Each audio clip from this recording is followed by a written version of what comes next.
Hey guys, alright. Welcome everyone. On a desert island somewhere on this large planet, we see a woman lying on the beach with a life jacket on. The young woman's name is Jen. She was unconscious, and when she regains consciousness, she notices that Brad, her friend, is unconscious. She runs to him and upon turning him over, sees a piece of coral embedded in his stomach. Barely alive, Jen, terrified, screams for help, but there's no response.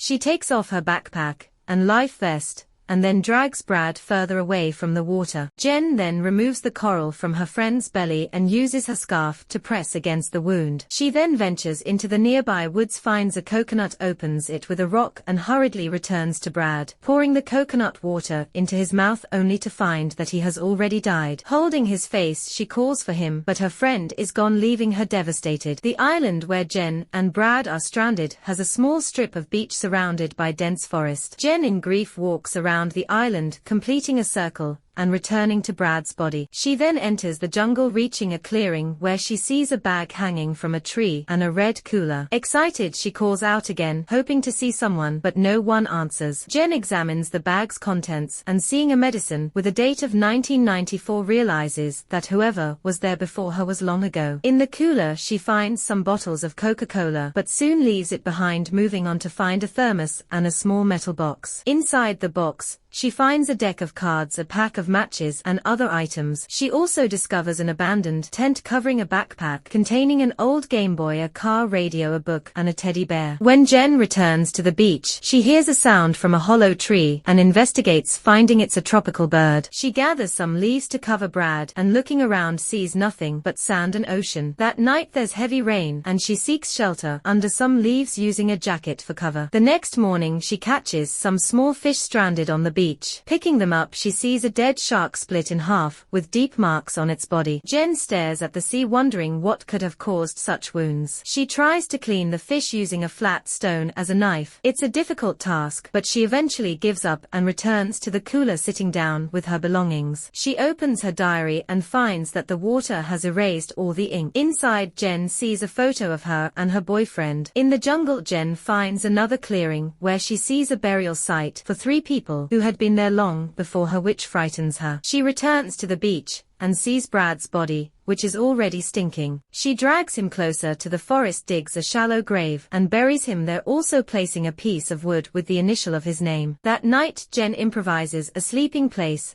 and prepares roasted fish for dinner, spending her first night on the deserted island. The next morning, Jen walks along the beach looking for more resources when she's startled to see that Brad's body has been removed from the grave, mutilated and dragged away by someone or something. She grabs a piece of wood, sharpens it with a stone into a spear for defense, and looks around expecting to see something but finds nothing. Night falls again, and Jen is now fully alert to any movement or noise, fearing that whatever took Brad's body might come to attack her. But nothing happens and all is quiet. The following day, Jen sees something in the distance and decides to swim out to it, finding it to be a bucket and a suitcase. She dives to try and find more and sees a dark hole in the ocean bed. Jen takes the bucket and the box to the beach, where she finds a pair of sneakers and some clothes. That night, which is her third, she changes clothes and puts on the sneakers to stay warmer. Sitting by the fire, she opens the metal box again and examines its contents, finding a secret compartment in the box that hides some photos. He tries to use the fire to examine the images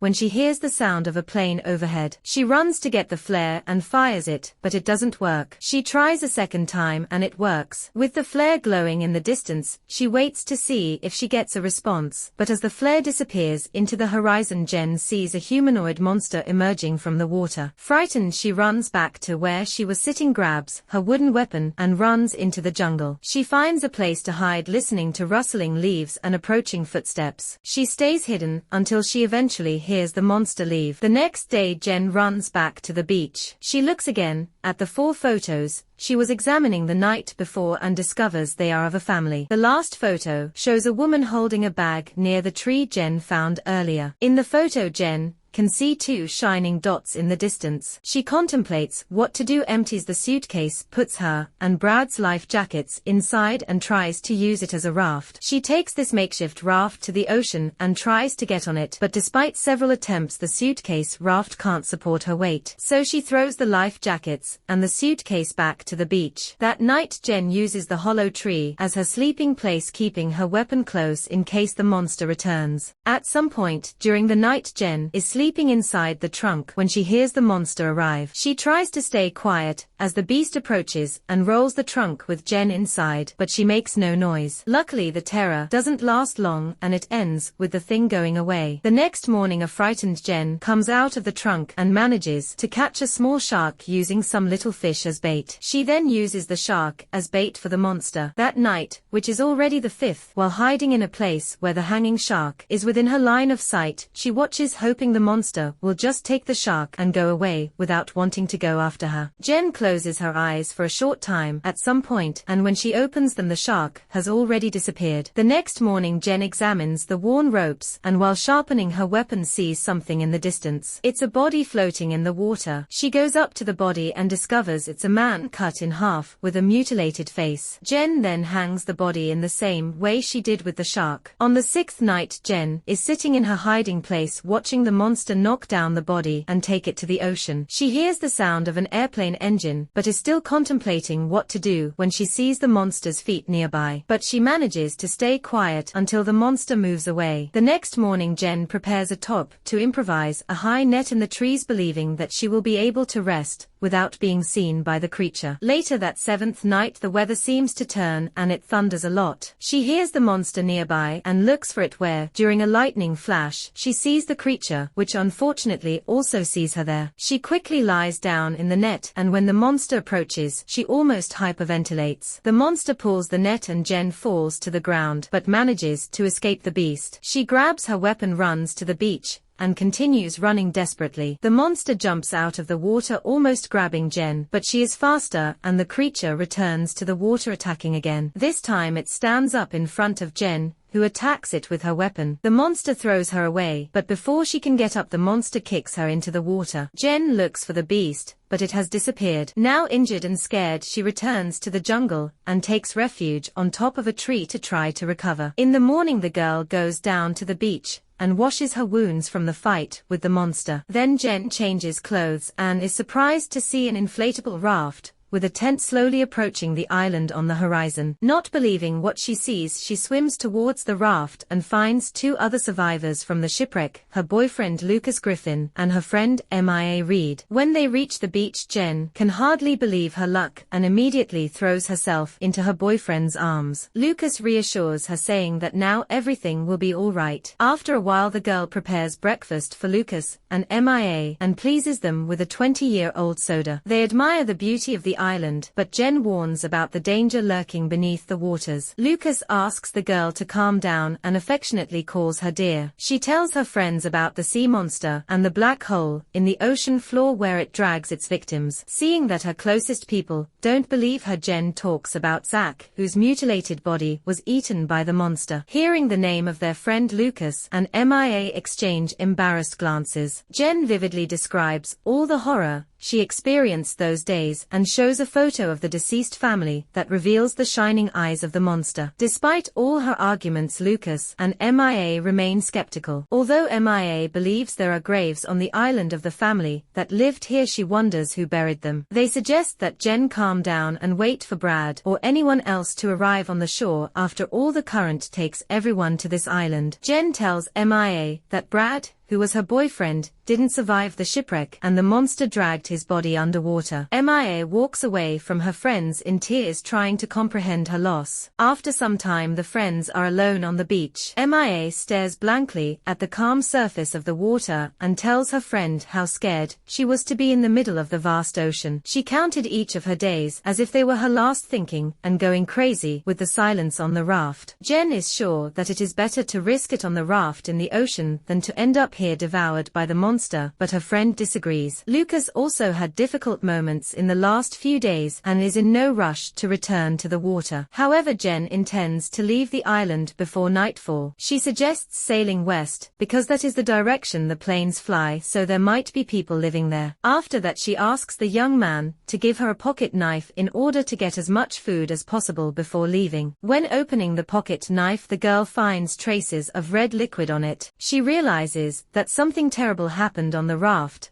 and that Lucas and MIA are hiding the truth from her. After gathering food alone for the week, Jen returns to her friends, who are strangely faltering in the scene. They inform her that they are too exhausted to swim again. They think that any scary monster that lives on the island should not be more dangerous than floating on a raft in the open ocean. Instead, they suggest building a fire on the beach and waiting for the planes to appear, but Jen maintains her position. She tries to convince her friends to get into the lifeboat and escape before nightfall, but Lucas explodes at her and refuses to go. Without the support of her closest friends, the girl goes to swim. While in the water, she devises a cunning plan. After waiting for her boyfriend and MIA to let their guard down, Jen puts the prepared supplies in a container and then launches the inflatable raft into the water, making a daring attempt to escape without the two of them. The couple realizes this and starts chasing the girl. Jen tries to get away from them and pushes MIA several times with her feet. Eventually, Lucas manages to throw his girlfriend out of the raft, and MIA immobilizes her, hitting her head with an oar. Jen regains consciousness when it's already dark. She is tied to a tree to prevent her from making another escape attempt.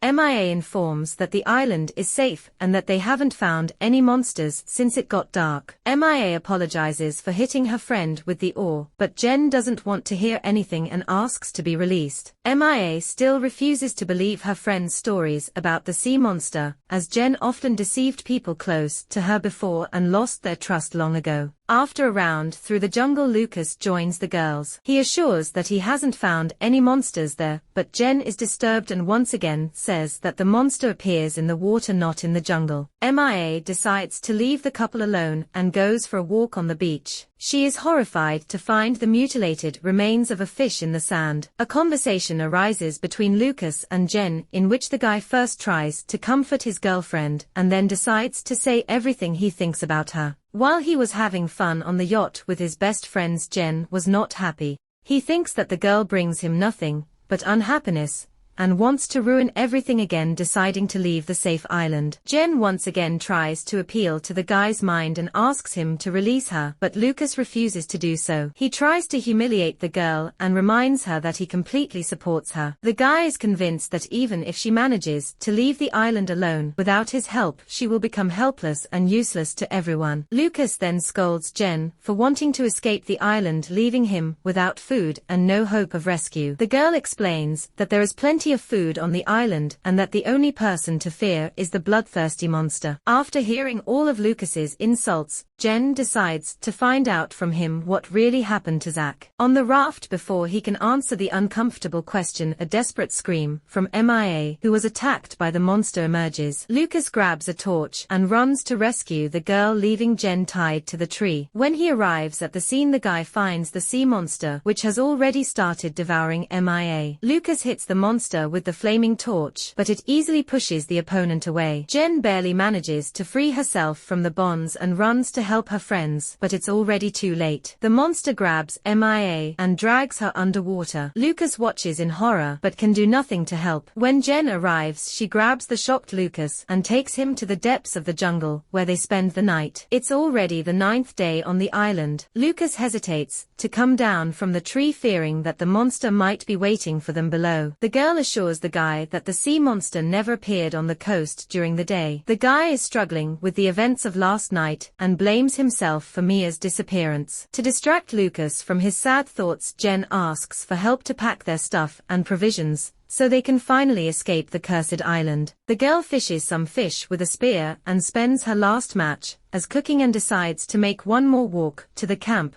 before leaving in order to collect all the necessary items. She then picks up the expired pill container again and holds it thoughtfully, listening to the silence of the island. Eventually, she and Lucas load their belongings onto the raft and launch it into the water. Once inside, Jen discovers that everything inside is flooded with a red liquid, presumably Zach's blood. The girl looks apprehensively at her boyfriend but hesitates to uncover the truth. The guy rows away from the coast and they start moving west, where they can be detected by passing planes. But then Lucas notices something moving underwater. Moments later, the sea monster jumps and attacks them. Lucas and Jen barricade themselves inside the raft, but the monster continues attacking from all sides. They are very scared, as they were convinced that the monster only appeared at night. The sea monster breaks the bottom of the raft and tries to grab Jen, but she pushes it away with her feet. Lucas shoots several times at the monster's head with his flare gun and pushes it into the water with a spear. Water starts coming in through the hole in the bottom of the raft. There's a brief silence, after which the sea monster drags Jen underwater in broad daylight. The creature looks like a giant mix of a shark and a humanoid. It drags Jen slowly towards a black hole on the ocean floor, but the girl, overcoming her terror, remembers the pocket knife. Jen wounds the monster with it, and it swims away from her bleeding black fluid. Suddenly the sea monster's attention is drawn to Lucas, who dives into the water to save his girlfriend. The monster quickly swims up to the guy and grabs him. Lucas tries to defend himself with his spear,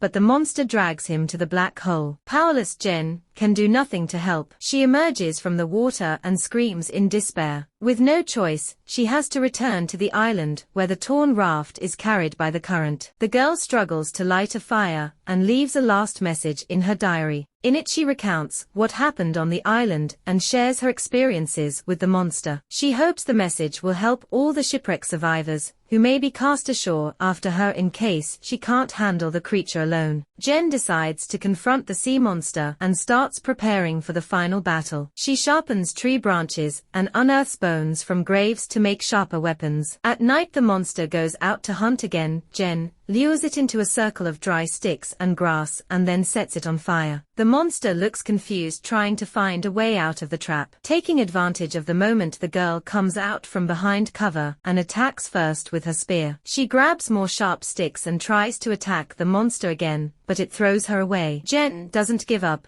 and keeps attacking the monster, desperately trying to stick as many spears as possible into its recent wound. After a fierce confrontation, the girl tries to crawl to her weapon, but the monster grabs her with a huge paw, squeezing Jen's head, intending to crush her skull. Despite the desperate situation, the girl manages to pull out a small piece of wood and pierces the chest of the sea monster several times with it. Both are severely injured, but the monster keeps pursuing Jen to the shore. The girl stops, ready to attack the monster again, but it collapses exhausted from its injuries. The girl destroys the creature, piercing it with her spear, and then decapitates its lifeless body. Fortunately, the terrible night turns into dawn.